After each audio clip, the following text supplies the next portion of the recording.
Well, we arrived there in this kind of little town up in the middle of.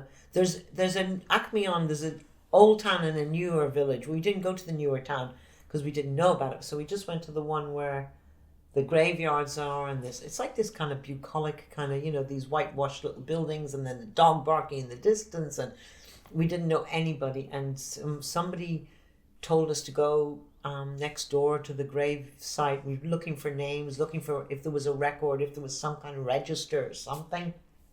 And there was nobody to talk to. And then somebody said, "Oh, that guy, over there, that man, he'll know. He'll be able to tell you." So we went to see this man whose name was Jonas, and he was a big, beefy guy, and knocked on his door. And like I said to you, he had two big dogs, like wolfhounds. And my brother was terrified, so we ran away.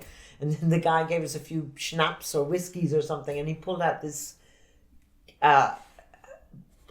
big sheets of documented paper, like in this really old-fashioned kind of yellowing sepia writing, and he said that they were his grandfather had been a magistrate of deeds, so it was all the land transactions. It was like 3 cows, 5 sheep. It was all the transactions going down, and there was all these names that were like, Eppel, Klein, like from the Jews that I grew up around. And he was like, yes, these were all the people who were here. So that was my initial, it was like walking back in time. It was like a time warp. It was like just going back into like, what? And then the houses that we went to, even on that first trip, they all had a smell or a odor or an atmosphere of like the houses that I went to when I was a kid, my grandparents or my great aunts or whatever.